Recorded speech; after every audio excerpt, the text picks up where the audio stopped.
Good day, good day, good day mga pips. Welcome back to my channel. And if bago ka dito, welcome.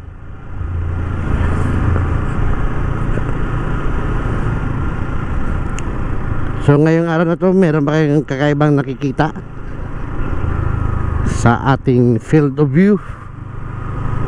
Woo! So this is GoPro Hero 11 Black Mini, ang bago kong kasangga.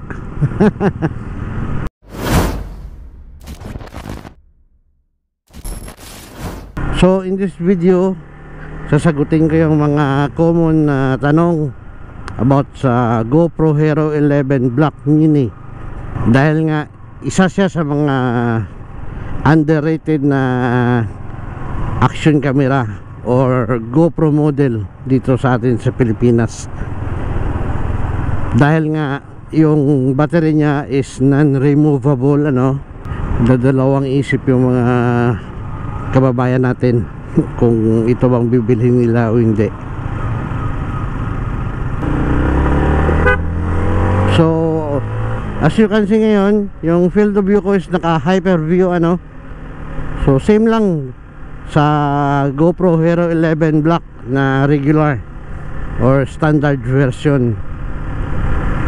Same lang sila specs. Ang wala lang dito is yung photo mode, GPS, at saka ito removable battery. Yun ang wala dito.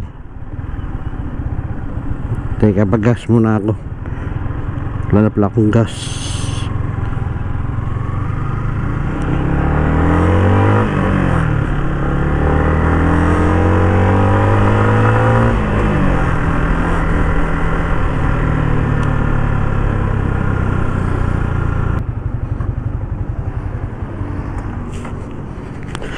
Mahal na, 69.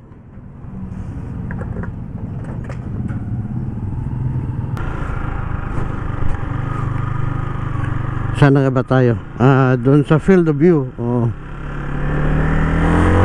Ang field of view ko ngayon is naka hyper view, tapos yung recording settings o yung niya is naka 4K at 60 frames per second.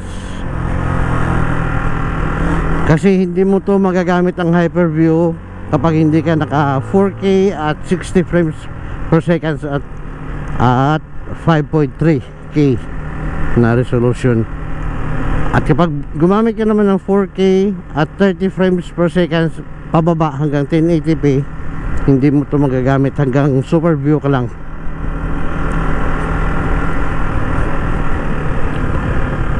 So ngayon ang tanong about sa battery.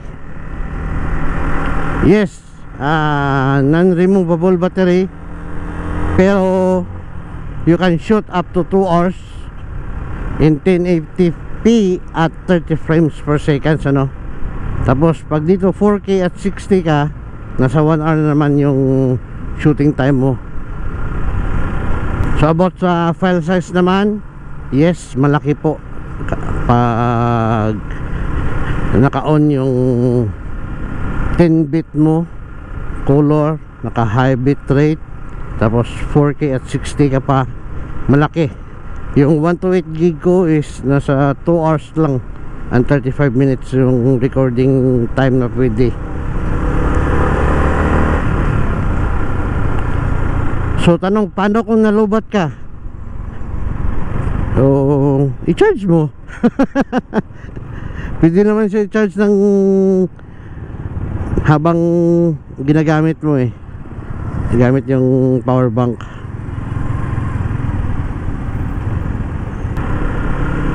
So ang gagawin mo na lang kapag nagbablog at saka parang medyo malayo yung pupuntahan nyo na ibablog mo, so dapat planuhin mo yung i-capture mo or yung i-share mo na video sa mga manonood ng videos mo, Huwag yung parang ginagawang dashcam na traditional na ginagawa natin, dahil maraming battery na extra doon sa mga standard na GoPro models. So sa pangtanong, pwede ba lagyan ng or pwede ba ikabit yung external mic adapter ng GoPro? Yes po, pwede po siya. So as of now, nakakabit po yung external mic adapter ko dito dahil supported na ngayon yung external mic adapter. Yung wala na lang, yung wala pa is yung media mode dahil maliit ito in size. Isa pang tanong kung okay ba gamitin pang motovlog? Yes, swak na swak po siya pang motovlog, at lalong lalo na kapag extreme motovlog, yung mga nagtitrail, bagay na bagay ito sa kanila dahil walang mababasag na screen. Yung mababasag lang is yung lens cover, so pwede mo nang palitan, mas mura kisa sa screen yung nabasag. Or di kaya pag nahulog, magka-problema yung screen, so another gastusin sa screen dahil dito walang screen ito you can access it through your cellphone sa quick app. Pero pwede mo naman installan ng GoPro Labs firmware para gawan mo na lang ng QR code, hindi mo na siya kailangan pa i-access sa cellphone. Kaya sa akin ngayon, nag-download ako ng GoPro Labs firmware para dito sa Hero 11 Mini, at saka gumawa ako ng QR code para sa settings niya. So easy lang, easy. Yun ang kagandahan ng GoPro Labs.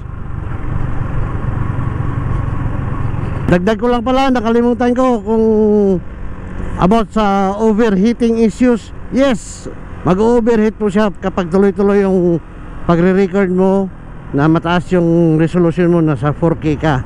Kahit naman siguro yung mga regular na GoPros o traditional GoPros nag-overheat din kapag tuloy-tuloy yung video at saka mataas yung resolution na ginagamit. So paano, this is a short video lang pinapakita ko lang at sinasagot ko lang yung mga katanungan about sa GoPro Hero 11 Black Mini, kung okay ba siya pang motovlog, okay ba gamitin. And yes, okay na okay, at saka isa pa, mura na siya kisa sa mga regular o traditional na GoPros Pero kung gumagamit ka ng GoPro mo para pangkuha ng pictures sa mga gala nyo, hindi to para sa'yo dahil video mode lang ito, pure video mode.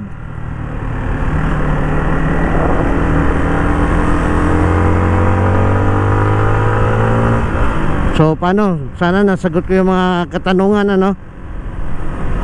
na gusto malaman ng mga ibang may balak bumili ng GoPro Hero 11 Mini Black. Paano, ride safe palagi, wag kalimutan na magdasal muna.